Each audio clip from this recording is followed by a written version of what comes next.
So welcome Simran to this interaction.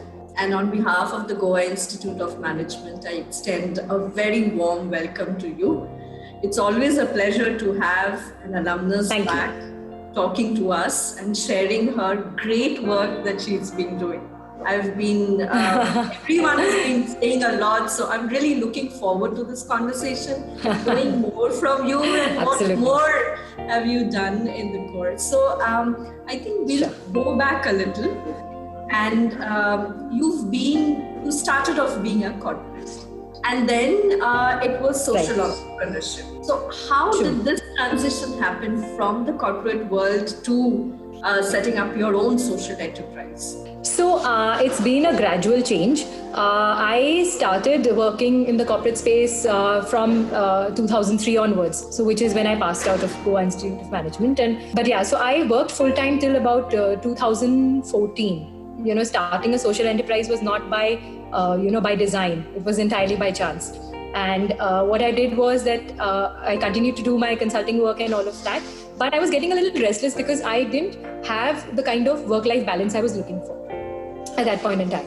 And my son was 1.5 years, which is when I decided I don't want to, have such a disbalanced life. I want to balance it out. So let me work in consulting on a freelance basis. So I started doing that, and that actually opened up my time to do something else, which I was really passionate about. So I started making healthy at that point in time.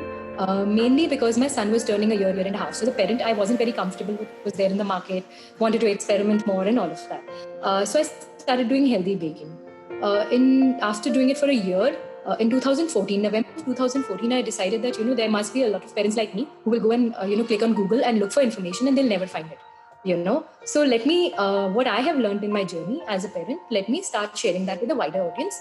And to do that, I set up a Facebook group, which is called the Wonderful Mom Bakers Community.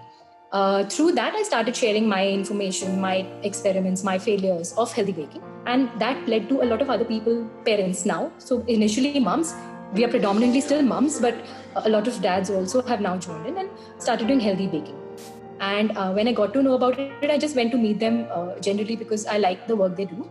And their founder actually asked me if I could do some voluntary classes there. And that was the start. So it started with, doing, volunteer classes for this NGO called Searchers in Gurgaon with 12 girls who were coming from, rural areas close to Gurgaon. And, and then I did that for about 6-7 months. Every weekend I would go there and try and teach them. And I think that, that led to me becoming aware of the fact that, while in the Western countries, they use bake sales very often for fundraising, for, community impact. We don't do anything like that in India to that extent. Because baking itself is also thought about as a Western concept. So I felt that, maybe there is a way we can connect baking to social impact work and see how it goes. And when I started the community, it was again by chance that I decided that, if I'm so passionate about this, let me see if there are other people who are interested in doing this together. And, it made me realize that, it's not about the fact that people don't want to do something. The problem is that people want to do something, they don't know how. Now there are around 33,000 people, 33,000 members. So a lot of them are, initially people were doing it, are trying to understand how to do it. So we would bake collectively and go to, old age homes. We would bake collectively, go to orphanages. Then, we decided we want to, try and make a bigger impact, right? So eventually in my journey, I realized that there are 3 ways in which we can actually use this skill to make, to make a bigger impact. One, of course, like we were doing, so we were baking, selling, fundraising. We fundraised for smallest of things and biggest of things. And the second is we do it through distribution. Okay, so we directly go to, slum areas. We directly go to, orphanage, like I said, orphanages or homes of differently able children. We've distributed on the streets. We've distributed on the railway stations in Mumbai. And the third part was to teach the skill to women who are underprivileged or, from circumstances which are very different from ours. So that came about because there's an NGO that we now partner with, which is called Freedom Project India. So Freedom Project India is actually a United Nations supported NGO which works in human trafficking and sex trade. So the lady who's the founder, so she reached out and she said that, Simran, why don't you come and meet these girls? There are 7 or 8 girls who've just been rescued from a very bad situation. They can't, because of the stigma that is associated with trafficking, they can't go back to their families. They will not take them back. They have no other way of, and they have no other skill. They're not educated. They were pushed into it very young. So I said, what do you want us to do? So she said that, I have space. Can you donate? Can all of you combine? If you have excess equipment, excess stuff in your house which is related to baking, can you help us set it up? We did that. That was the first step. So that was not so challenging. Then she came and said, why don't you teach these girls? I said, I'm sorry, Anita, but I don't know, I only know healthy baking. Do you think it's a viable option for them? Because I want them to be financially independent. I don't want them to struggle to find customers to buy there. Right? So business-wise, it would make sense for them.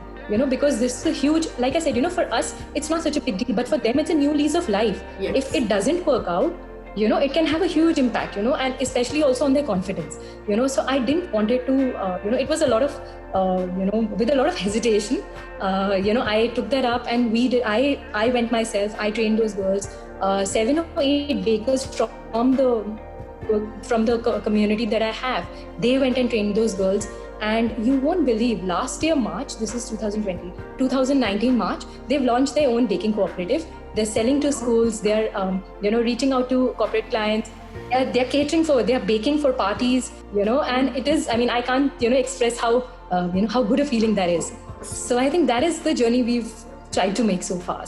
Yeah, it's like a lot of things. You started off with the whole idea of something that was very close to your heart, that you need to give your child right. a healthy cake. Yeah. And from that exploded right. into an enterprise and fundraising, and then skilling of women, getting women together. So on one hand, it has been health and nutrition primarily. And now if the way you described it, now it's also about skill development and providing, seeing to it that the disadvantaged women have an avenue out of this. Right. Now, I was just intrigued when you said, of course, baking is a very Western concept. And you have taken it to the grassroots level, teaching women, disadvantaged women, the skills of it and how they can then market it. So initially, when you started with the whole process, was there any hesitance of taking a Western concept to an Indian NGO and then, of course, connecting rural women with the entire process? So I think the initial hesitation was actually when I switched from regular baking to healthy baking. So when I moved to Bangalore, I was exposed to different flours which I had never seen in my life. I said, ragi, that's a flour. People use that for food, and that possibility of, this is the first food that people give here to their children. All right. That means it is nutritious. And then of course the pediatrician and everybody helped me understand what it is. And then I said, okay, if it is so nutritious, why can't kids eat this as a biscuit? Why is it that I have to give it to him as a porridge? It's all right. But as he grows older, that is in my son's context, as he grows older, I'm going to have to give him in some other form, right? When I'm talking about baking, I'm not talking about regular baking. I'm talking about healthy baking. And if I'm talking about healthy and baking in the same breath, that means it is baking with ingredients that are indigenous, ingredients that I get here, ingredients that I get from the farmer. That should be my level of healthy. But I think it was easier to train women who were from this area because they understood the flours. They understood, if I have to, they're not using white sugar, right? They're using jaggery. They're already accustomed to that. It's just that you need to explain to them how, if you put these 3 things together, this is what's going to come out. So you're saying the local knowledge is there. They're well aware of their products, and it's also easily available, not so much costly, obviously. These ingredients, if you were using some foreign products, they would have costed a bomb, and that's not possible. Absolutely. And so it was easier for you to also connect to the women you were teaching.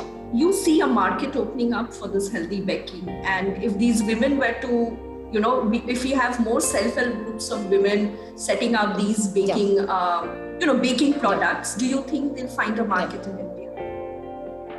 They will. So the challenges I faced in 2013 are not the challenges these girls will face now, because at that point in time, the challenge was that when I was selling a half kg cake, all right, which was healthy, I would spend 2 hours convincing the person about why it's going to be a healthy one and it's going to be different from what they've already tasted. Because we are so attuned to picking up a maida-based cake or a refined flour-based cake, loaded with all other things from the bakery outside, right? From the commercial bakeries. So I think it was more about sensitizing them about the fact that, it's going to be different. Don't eat it if you can't change your mind towards it, because it's going to not taste like anything in the market, but it's a good different. It is tasting, but it will taste good. So I spent a lot of time doing that. But what I realize now is that a lot of people have opened up their mind towards it. They are now There are still people who will say, oh my God, I mean, I face that myself, oh my God, you're putting all these things, you might as well have made an idli. Frankly, so the thing is that, which is what I'm saying, so the thing is, you will face that. So you want to feed your child something healthy and not spend hours doing it. Even if you want to do it, there are easy baking recipes as well to do that, which are healthy. And at the same time, you have bakers who will do it for you, So that is one thing. The second thing I realize is that in India is that our consumption patterns have changed. See, initially, what was our breakfast, right? People would essentially focus on, say, poha, upma, dosa, paratha, all of that, right? Today, if you eat, a lot of families will eat bread, okay? Yes. Right? So there are a whole lot of families, may not be a huge number, but it's definitely significantly higher than what it was 20 years back, okay? Right. If you're going to eat bread every day, or even if twice a week or thrice a week, would you not prefer to eat something healthy if it's become that regular, right? Yeah. That is the other thing that is the other thing, the change in consumption patterns, and the fact that we are now nuclear families with working double, both parents working. These are the two things in India that are driving that change. So for anybody who enters in this space, I think there's a huge growth potential that they can expect. So, yeah. Okay, now bringing you to the current moment where we are actually facing a crisis and people are really struggling as to how would they stay afloat. And of course, for many, as we know, they've lost jobs and all. So how has your social enterprise reached out to them? Or, how are these women to whom you've taught the skills, how are they finding customers and still surviving? In essence, there are two ways we've tried to tide over this time. So, one is that there were few, old age homes and orphanages where we have gone in the past, which are facing a struggle in terms of finding donors. So we have fundraised as a community, we have fundraised for some of them. And what have we fundraised for? We fundraised for their groceries because that was their biggest need. Our plan was to cover them only for April, but we've covered them till July. Okay. Now the thing is that, that is so that was one way we've tried to help. The second way is where we've done direct distribution. So right now also, like I said, we're doing it on a weekly basis. What we're doing is that there's an NGO called Hug, which has a foundation, Hug Foundation, which has volunteers across Bangalore. Okay, what they do is we send them the baked stuff, we send them healthy bakes every week, which has then gone to, through them, we've reached out to migrant labor. We've reached out to, this Dream India, which is basically an NGO that works with children who are, socially excluded. So children of rag pickers or them who are themselves rag pickers.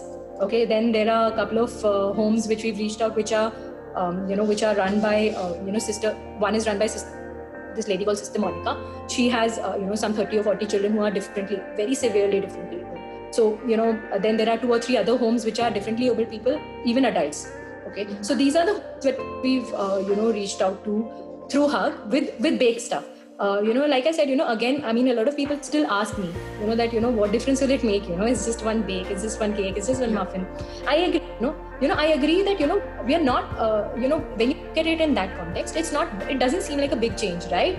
But, there are messages from these people who are telling us that there were days when there was not one single meal and only your bake has helped us. And like I said, this is not something that I can explain to somebody, right? That what is the impact? This is the impact, right? This is the impact that there are days when there's nothing else to eat, but they have stuff which we have baked and it has reached them, in this current situation. And for the women who we've worked with, so we've directly not done. We've been in touch with them. We've been in touch with Anita, but they did have a lull. This was the break time that they had because they weren't getting orders. They weren't, this thing. But I think they've used that time very well to rescale. So what they've done is that Anita, who's the founder, has, worked very well in terms of getting them together, in terms of reskilling them, in terms of the strange part is, or the nice part is that there was the first of July, I think, was Doctor's Day. And these girls baked for doctors, 500 or 600 cupcakes for doctors in the hospitals in Bangalore. So imagine the spirit of being. It's not like they have a lot, right? They've also come from somewhere, made a journey, reached somewhere, right? They're not making any money right now. So what the other thing we're trying to do for them, through them, is that for the community. So I've just initiated this book series. Okay, so we have a healthy baking book series which has just been launched, which is going to, which when it's sold, when the books are sold, end August onwards, we will be mostly doing the pre-booking. When the books are sold, the proceeds are going to basically Freedom Project India here in Bangalore. Okay. And and the proceeds will go to there's an NGO in Delhi which we have worked with which the community bakers in my community have worked with in Delhi, and it's called Lesson. So coming to two more questions. One thing is you currently a women social entrepreneur and a very successful one. So what's your message for the ones who are planning to be one, open up their social enterprise, or for the women who are already running one, but probably, not everyone is successful. So what is your message? What is this journey of 7 or 8 years has taught you? One is that never say never. Okay, so if you ask my friends or anybody who knows me, I didn't even know how to cook till 2007.